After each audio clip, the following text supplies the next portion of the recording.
When playing chords, we don't always have to play the chords in the same position. This is called the root position because we have other positions or ways to play the chords. We need to know what are the notes in our chord. This is the C major chord. We have C, E, and G. Those are our notes. I can play them here. It's still gonna be the C chord. But also, I can switch the order, and that's what we call positions. And also we call them inversions. So we invert the order of the notes, so I can move my C, which is my root, and I can put it here, whichever I find it close. This is another inversion. And then I can also move this note right here, which is the middle note. When I'm here, this is the middle note. I move to this position, and then I can move this note over here. And I see that the root C now is in the middle. This is another inversion. So we have root position, first inversion, and then we have second inversion. There are all the C chord. We don't call them, C second inversion. We just call this C. C and C. So, root,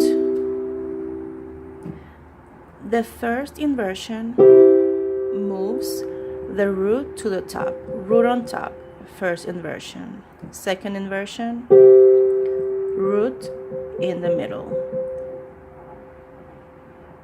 I'm gonna do the D minor chord. Root,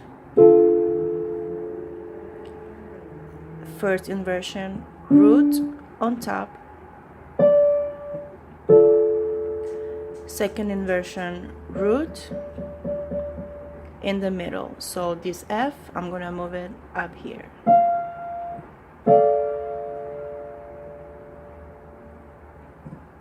E minor, root position.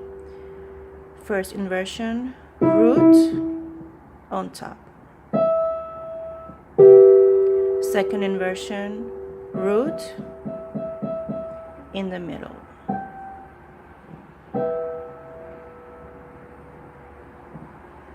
F major, root position.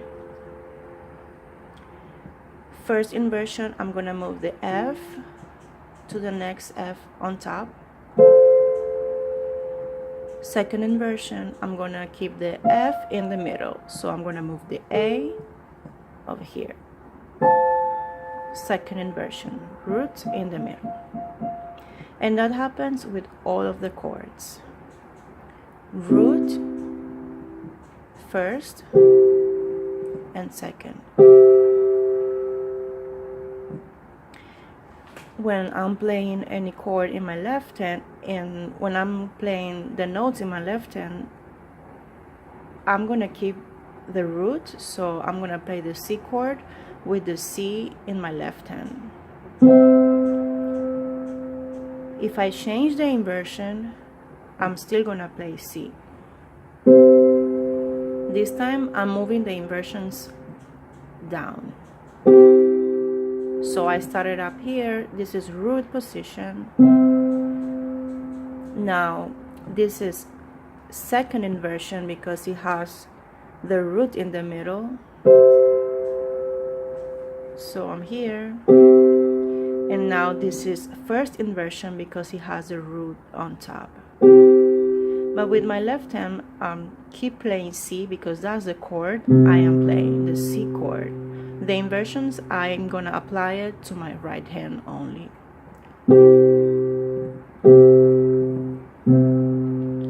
We can use the inversions also to fill in when we have to play, for instance, we have to be on C for 4 beats or maybe 8 beats. Instead of just repeating, I can switch between the inversions.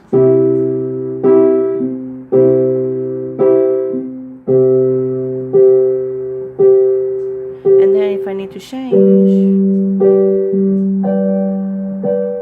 I can do the same thing. Okay? Another thing that inversions are great for is for allowing us to do less jumping around the keyboard when we are playing any song.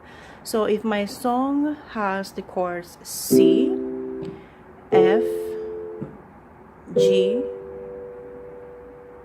those three chords, I can start out my song by playing C in the root position. When I have to play F, all I have to do is move F, A, and since C belongs to the F chord, here we go, F chord, root position, but I have a C here that I was playing before on the key on the chord of C. So I can go from C to F. And then I can go from F to G right here, because here this is an inverted G chord. I have G, B, D.